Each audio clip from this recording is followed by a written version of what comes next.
it is very clear na naging attack dog ni Marcos si Boying Rimulya, and he is abusing, and they are abusing, both of them.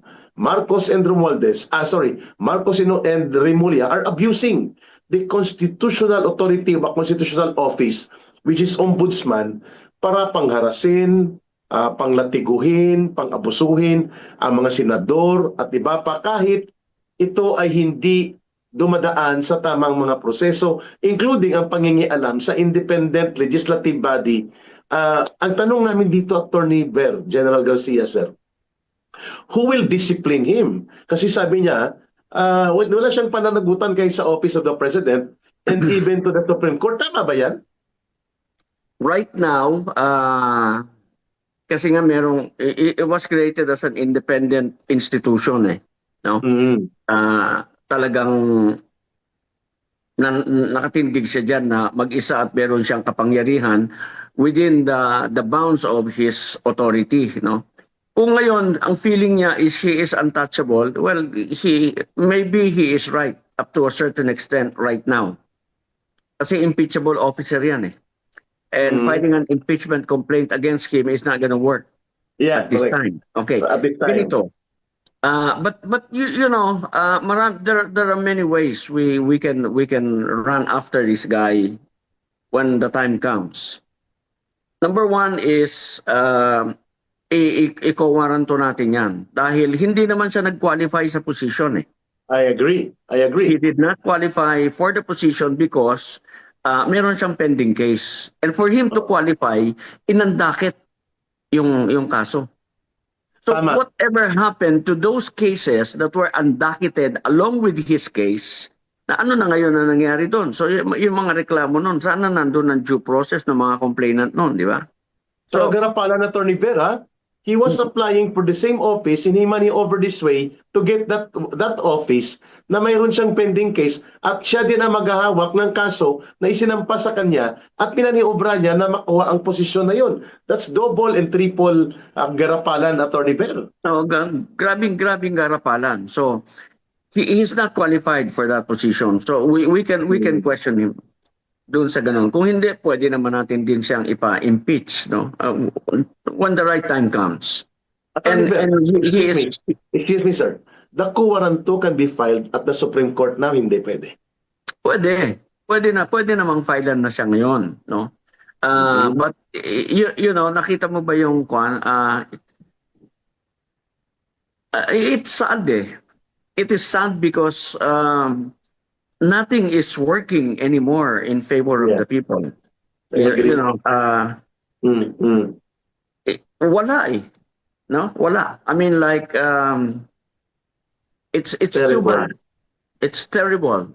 Sabi ko dun sa isang post ko, when the three pillars of democracy connive, including the fourth, the media. Di ba patay na demokrasya natin nun? Yeah, patay talaga. Kasi wala na tayong takbuhan ngayon eh. Yung mga institutions that were placed para to protect the people, to protect our democracy, to protect our... Wala na eh. They're not working for the people. They're working for... Di ba? For Marcos only and his interest. Siguro wag natin pangalanan siya. Basta alam naman natin siya. Basta siguro pangalanan lang natin. Sabihin na lang natin protecting the corrupt. And we know who we're referring to. And the plunderers. Kasi when for example, these institutions do not work for the people anymore. It works for the corrupt. Eh wala na tayong magagawa. Pwede. Diba? Kasi lahat na sila eh. Lahat na sila. Nakakita tayo ng konting pagbabago sa GMA when GMA made something like a parang balanced presentation doon sa nangyari sa EDSA. Yung when the 18 plus 4 was presented, medyo kompleto yung presentation, no? Yun yung hinahanap natin doon sa mga nagsasabing walang kinikilingan pero kiling na kiling at walang pinoprotektahan pero obvious na meron, di ba? Opo, tama. Eh sino ba talaga kasi ang may-ari niyan? Okay, you know, honest to goodness, when you really come to think of it, sino ba talaga ang isa sa may-ari ng GMA? Mhm. Halongkatin nyo. Malalaman nyo kung sino. May dami dyan eh. May dami You're talking dyan. about the GMA No, no. network. The GMA network, yes. Okay. Please avoid. Yeah, because you were referring na ang three pillars of democracy, the executive led by the president and his cabinet and the rest of the officials sa executive, the legislative, House and Congress, and then itong korte. When each of these become highly controlled and influenced by the executive at nagiging alanganin sila sa check and balance of power and authority, nawawala yung sabi mo, proteksyon ng isang buhay na demokrasya, and worst, pag nag-connive na sila para i-cover up ang mga malalalang karanasan ng tao sa nagaganap na abuso sa kapangyarihan at pagwaldas, pag-abuso sa pundo, talagang the situation becomes terrible. You are describing that situation right now. Wala na tayong check and balances ngayon. Wala na Okay. tayong check and balances. You know, even yung protector of the people and the state, yung mga we are the last bastion of democracy, yung mga gaya, wala na yan. Because the problem with these institutions is that some people are protecting some retirement. You know what I mean? Mm. Ayaw nang May magulo vested interest palagi eh. just protecting the retirement, no? Mhm. Eh kung hindi ka na magfa-function mabuti because you're concerned about your retirement, why don't you retire now and hand it Yeah. over to somebody who is going to perform the function of that office, of that Tama. unit, of that function, di ba? Agree. Mag-retire ka na, hindi mo na ginagawa, hindi mo na magawa eh dahil takot ka na eh. You just want to be comfortable. Yeah. You just want to Exactly. be comfortable.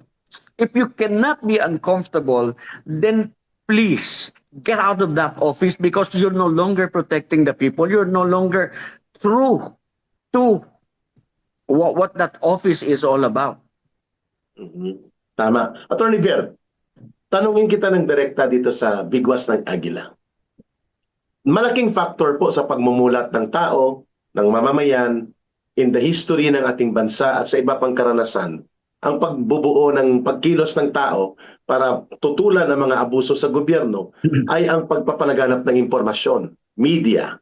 And you were speaking kanina, wala ka na nakikita na critical na media ngayon, maliban na lang sa natitirang plataforma sa Facebook, mangilan-ngilang na YouTube, pero yung role ng media, sabi mo as the fourth estate, that should be the fiscalizer for the people, at dapat ito ay tagapagtambol ng mga kamalian ng gobyerno upang sila ay umayos, hindi na nararamdaman in the last 4 years ng kasalukuyang administrasyon. Why?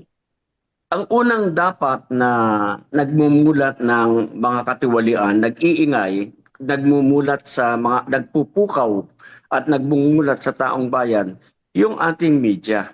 Mhm. Sila yung bibig ng demokrasya. All right? That's right. Now, the That's reason right. for that is, kasi tignan mo ha, who owns what? Yeah. You know what I mean? Kasi sinasabi ko nga, sabi ko, kung dapat, eventually, dapat merong batas. Kung ikaw merong may-ari ka ng, in any of the media, tri-media, Mhm. you better resign, you better not run for public office. Tama. Okay? Siguro in the future, kasi yun yung sinasabi ko kay Erwin Tulfo, I don't call him senator because he did not qualify eh. I agree. Ako rin. Oo. Si Tama yan. Erwin Tulfo, he is an intruder in the Senate. He did not qualify. And in due time, there will be 2 of them who did not qualify. Mhm. Talaga namang wala kasi akong pera kay Eric eh. Kaya talo Tama ako eh. po.